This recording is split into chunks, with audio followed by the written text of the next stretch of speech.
Hey everybody, before anything else, here's how to check whether your network has already been exposed to Kimwolf. Go to the Synthiant Kimwolf checker.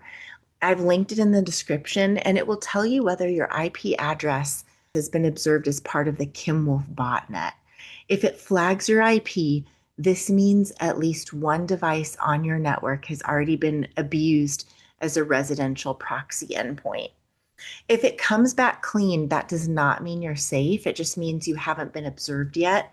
Kimwolf rebuilds constantly. Kimwolf is a large scale Android botnet currently tracked at over 2 million infected devices globally. Its job is not espionage, it's infrastructure.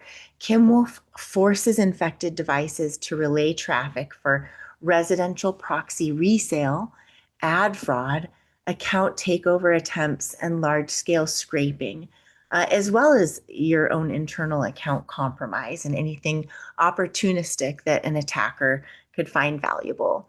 And then also DDoS attacks, powerful enough to knock sites offline for days. So infected consumers can be used as a part of those attacks. And then the majority of infected systems are uncertified Android TV boxes, followed by Android based digital photo frames. And then here's why this matters. From a network security perspective, Kimwolf abused a flaw in residential proxy services. These services are supposed to prevent consumers from reaching internal LAN addresses behind proxy endpoints. But attackers discovered they could bypass those controls using DNS records mapped to RFC 1918 address spaces, which are the private IP address ranges, and effectively tunneling through the proxy and back into the victim's local network. Once inside the LAN, they scanned for Android devices with the Android debug bridge exposed over the network.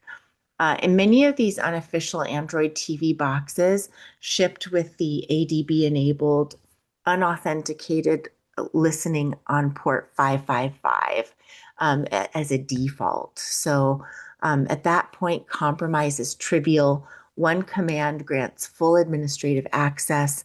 And that combination, proxy tunneling plus factory open ADB, is why Kimwolf scaled so fast. And then here's what you can do that actually reduces the risk. One, remove the device. If a device matches the high risk profile, unplug it.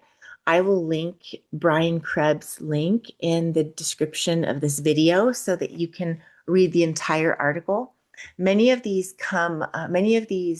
devices come pre-infected or require malware to function.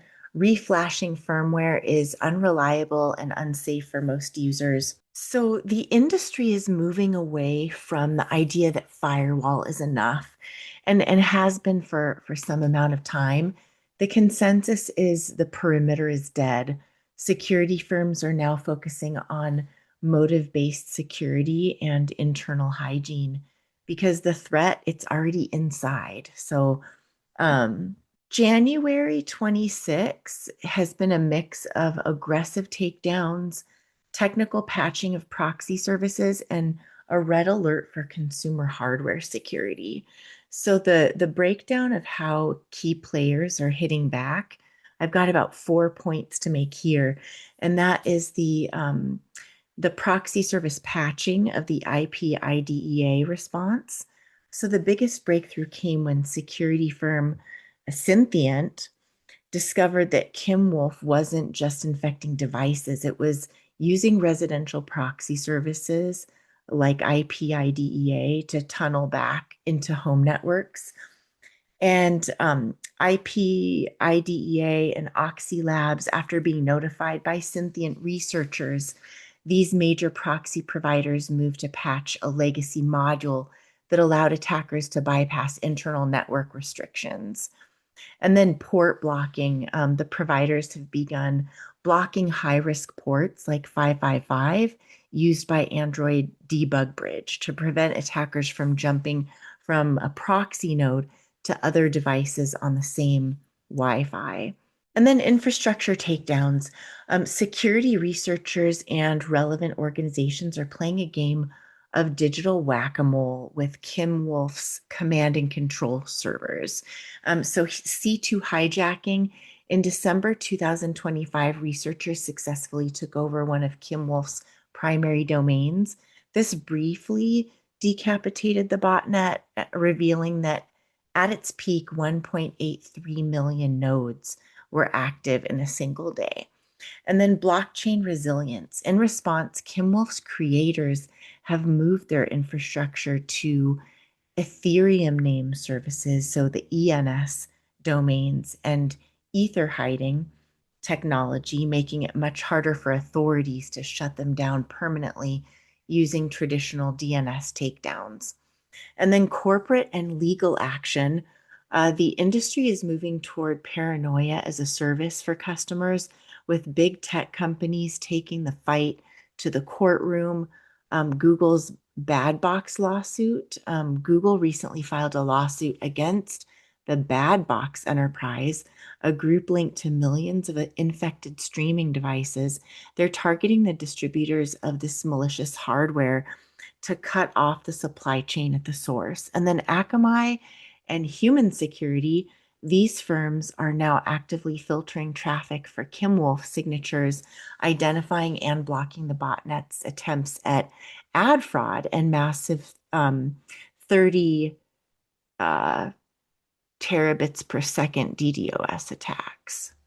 And then for consumer warnings and tools, since the malware lives inside the house, the industry is providing tools to users to defend themselves, like the Synthient check tool that I showed you earlier in my video. Synthient released this, where users can see if their IP address has been flagged as part of the Kimwolf network. And then VLAN promotion. Network engineers are pushing a new standard for home users. They're advocating for isolation.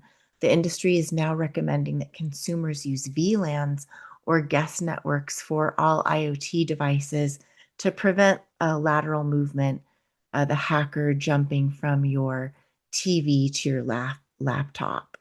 I hope you've enjoyed this video and stay cyber safe. Thank you.